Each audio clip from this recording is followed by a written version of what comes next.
చచ్చిపోయిన శరీరం లాగా తయారైంది అనమాట. రాను రాను ఎట్లా తయారవుతుంది పార్టీ అంటే సర్వనాశనం దారిస్తుంది. ఇవాళ ఖరాఖండితంగా ఇప్పుడు కాంగ్రెస్ కి ఇంతమంది ఎమ్మెల్యేలు ఉన్నారు కదా, నేను నా నియోజకవర్గంలో మళ్లీ రాజీనామా చేసి గెలవగలను అని తొడగొట్టి చెప్పేవాడు ఒక్కడు లేడు.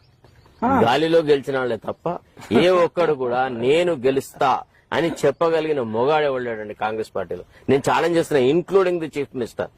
దమ్ముంటే అదే కొడంగల్లో రాజీనామా పెట్టి మళ్ళా గెలవమను.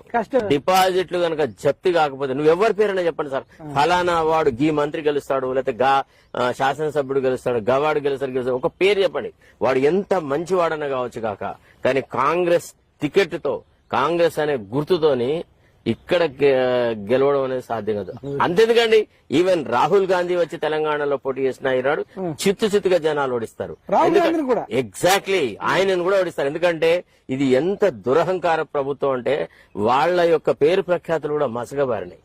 ఇవాళ ఎంత బాధాకరమైన విషయం అంటే ప్రజలు ఏది ఆశించినారు, ఏం చేస్తారు, అరే అంతకంటే మంచి వ్యవస్థ ఇస్తానని మాట ఇచ్చి వాగ్దానం చేసి ప్రజలను నమ్మించి అంతకంటే దుర్మార్గ పాలన తీసుకొస్తే ప్రజలు ఎందుకు ఊరుకుంటారు? ఇవాళ మొన్న మీరు కుల జనగణన అప్పుడు చూసినారు, ఆఫీసర్లు పోతే ఎట్లా ఎదురు తిరిగినారు, అసలు ఇళ్లలోకి రానిచ్చినారా?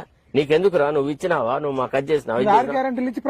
జనగణన మీద మొట్టమొదట వ్యతిరేకించిన వ్యక్తి మీరు. ఆ రోజు గనక ఒకవేళ మీ కార్యక్రమాలు ధ్వంసం చేయకపోతే మీ మాటకు చాలా వాల్యూ వస్తుందనే ఉద్దేశంతో కూడా మీ ఛానల్ ని అదే రోజున బొందబెట్టినారు వాళ్ళు, ఒక పద్ధతి ప్రకారంగా అని కూడా అన్నారు. సరే, ఏది ఏమైనా I'm prepare to face all that.